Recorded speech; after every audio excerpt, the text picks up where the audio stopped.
कपड़े धोने वाली बहू। शादी के पहले से ही विभा को कपड़े धोने का बड़ा शौक था। कभी नल के नीचे तो कभी तालाब के पास। अरे मेरी नीली वाली लुंगी नहीं दिख रही है। विभा की अम्मा कहाँ रखी है लुंगी? अरे वो तो विभा ने परसों ही धोकर रखी थी आपकी अलमारी में। देखो वहीं होगी। वो ना मैंने आज धो दी, मुझे लगा कि गंदी हो गई होगी। अरे कैसे गंदी हो गई थी? उसे तो मैंने पहना भी नहीं। हे भगवान, इस लड़की के कपड़े धोने की आदत से परेशान हो गया हूँ मैं। जितना तो घर में राशन नहीं आता उससे कहीं ज्यादा डिटर्जेंट पाउडर का खर्चा है। इसकी शादी करवा दो, शादी। जाए अपने घर में ही करे काम, फिर चाहे घर के कपड़े धोने हो या पूरे गांव के। हाँ ठीक बोल रही हूँ, देखता हूँ मैं कोई लड़का। वो दिन भी आ जाता है जब विभा को देखने लड़के वाले आ जाते हैं। लड़की मुझे अच्छी लगी। होने वाली सास कहती है, बेटी अगर कुछ पूछना है तो पूछ लो। वैसे तो हमारी लड़की बहुत ही शर्मीली है, जो बोल दो वो मान लेती है, इसे क्या पूछना होगा। अरे कैसी बात कर रही हो माँ, मुझे इन लोगों के घर रहना है, सवाल तो कई है। हाँ हाँ बेटा पूछ लो ना, क्या पूछना है। आप लोगों के घर कपड़े कौन धोता है? सास का मुंह बन जाता है।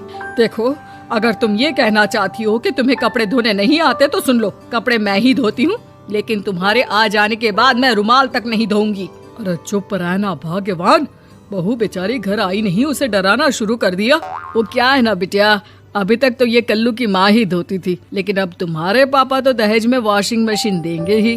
तभी विभा की माँ बोल पड़ती है, सवाल भी पूछा तो क्या। वैसे भाई साहब, मशीन की तो फिर भी कपड़े धोने की कैपेसिटी होती है। मतलब जो बिटिया दे रहे हैं ना विभा, इसे कपड़े धोने का बहुत शौक है। ये आप लोगों की क्या, आस पड़ोस गांव मोहल्ले सबके कपड़े धो दे और उफ तक ना करे।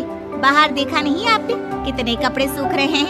सब हमारी बिटिया ने ही तो धोए हैं। बस भी करो ना माँ, शर्म आ रही इतनी तारीफ सुनकर। और तो और एक दाग निकाल कर दिखाओ तो मान जाओ। हाँ अच्छा माफ करना बेटा, मैंने गलत समझा। हमें तो रिश्ता बहुत पसंद है। और ऐसे जुड़ जाता है रिश्ता कपड़े धोने का शौक रखने वाली विभा का। उसकी शादी हो जाती है कोयला फैक्ट्री में काम करने वाले कल्लू के साथ। शादी के बाद अचानक विभा चिल्लाती हुई सास के पास आती है, सासू माँ, अरे सासू माँ कहाँ है आप? ये तो धोखा है, धोखा दिया आप लोगों ने मुझे। इसे ससुर के चक्कर के बारे में पता चल गया। अरे तो उसमें तुझे क्यों धोखा मिला है? अरे नल में पानी नहीं आता, कपड़े कैसे कब धुलेंगे? अच्छा तू पानी नहीं आ रहा उसकी बात कर रही है। तो आपने क्या सोचा? कुछ नहीं। अच्छा तेरी माँ ने कहा था कि कपड़े धोने का शौक है तुझे, याद आया मुझे। शौक बोलकर कपड़े धोने वाले मेरे जुनून को कम ना आके सासू माँ, कपड़ा धोना मेरा गुरूर है। तभी पति भी वहाँ आ जाता है। अभी मैंने इसे सनी देओल की फिल्म दिखाई है, उसी के डायलॉग मार रही है माँ। अच्छा सुन, साफ बता रही हूँ, पानी सुबह 4 से 6 और शाम को 10 से 12 आता है, समझी?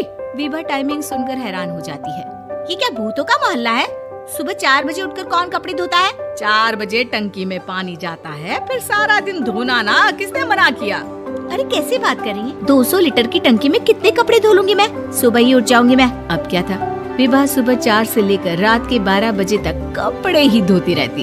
एक रोज सास पड़ोस से निकलकर कहीं जा रही होती है कि साथ वाली कहती है, हाँ कल्लू की माँ, जरा ये बताओ कि 2 साड़ी है, 2 ब्लाउज और एक पेटीकोट और एक नाड़े वाला लंबा कच्छा।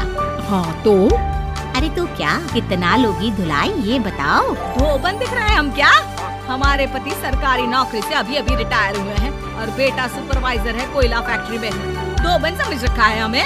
हाय रे कल्लू की अम्मा, माफ कर दो, वो तो मोहल्ले में यही सब बता रहे थे कि तुमने बहू को कपड़ा धुलवाने के काम में लगा दिया है। सास को पड़ोसन की बात सुनकर गुस्सा आ जाता है। वो घर पहुंचती है जहां घर के बाहर ही इतने सारे कपड़े सूख रहे होते हैं जितने कि किसी धोबन के घर पर। अरे ओ कल्लू की दुल्हन, बाहर निकल।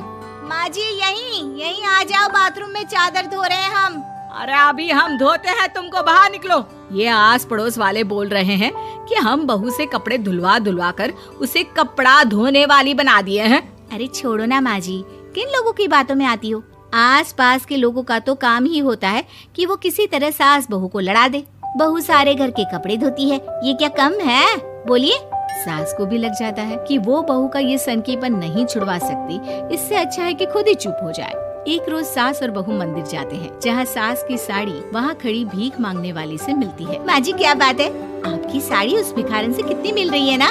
हाँ हाँ देखो तो, दोनों की साड़ी मिल रही है। क्या बात है कल्लू की अम्मा, तुम खुद को तो अफसर की बीवी बताती हो और ऐसी सिंपल सी प्लेन साड़ी पहनकर घूमती हो। सिंपल और प्लेन नहीं है ये साड़ी। तो क्या सोने के धागे से फूल बने हैं? कुछ भी सासू माँ, कुछ भी। हाँ बने थे इस साड़ी में सोने के धागे से फूल। मेरे पति लेकर आए थे मद्रास से स्पेशली मेरे लिए 10,000 की। ताहे भाई साहब इस भिखारन के लिए भी सेम टू सेम साड़ी लेकर आए होंगे 10,000 की।